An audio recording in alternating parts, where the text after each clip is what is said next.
Bonjour Nicolas Bouzou. Bonjour Dimitri, bonjour Anissa, bonjour à tous. Bonjour Nicolas. On parlait des policiers. Pour payer les policiers, il faut des impôts. Il paraît qu'il existe une ligne rouge présidentielle qui interdisait justement toute hausse d'impôts. Le Premier ministre a pourtant chargé un groupe de parlementaires de la majorité de réfléchir d'ici le mois de juin à une taxation des rentes. Qu'est-ce que ça veut dire ? Ça veut dire que le gouvernement essaie d'inventer une histoire pour augmenter les impôts sans le dire, pour être tout à fait franc. Le terme de rente est péjoratif et comme personne ne veut s'attaquer à la réforme de la sphère publique pour faire des économies durables et pour réduire le déficit, on invente une notion de rente. Personne n'aime la rente a priori, donc il serait logique de la taxer. Alors maintenant, si on regarde les choses un peu concrètement, de quoi s'agit-il ?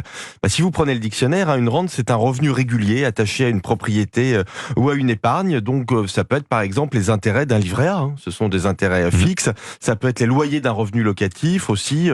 Au sens très large, ça peut même être des dividendes. Alors, les dividendes sont des revenus variables, mais enfin, ils sont attachés à la propriété d'une action. Alors, a priori, ce ne sera pas ça, puisque le Premier ministre a indiqué hier à l'Assemblée nationale que le gouvernement, je le cite, ne prendrait rien aux Français qui travaillent.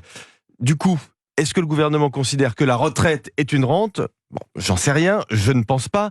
Ce qui est certain, c'est que c'est un langage anxiogène et, vous le rappeliez Dimitri, parfaitement contradictoire avec les engagements du président de la République et du ministre de l'économie, engagement de ne pas augmenter les impôts. Oui, c'est ce qu'il disait hier dans le journal Les Échos, Bruno Le Maire martelant son refus d'augmenter la fiscalité. Il va même plus loin en fait, il fustige ceux qui en parlent, à juste titre d'ailleurs, à mon sens, je le cite, j'ouvre les guillemets, taxe exceptionnelle, surtaxe, taxe temporaire ou taxe de rendement, tout le champ lexical de la taxe y passe sous couvert de justice, fermez les guillemets. Alors là, en fait, il évoque les politiques et les économistes qui parlent en permanence de l'augmentation des impôts.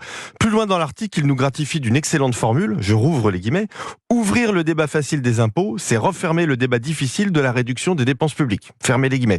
En fait, ça semble presque être une adresse à ceux de sa majorité qui, en effet, ne peuvent pas s'empêcher de ramener sans cesse ce sujet des impôts sur la table. Alors voilà, vous avez évoqué quelques-unes des pistes que le gouvernement n'empruntera pas, le livret A, etc. par exemple.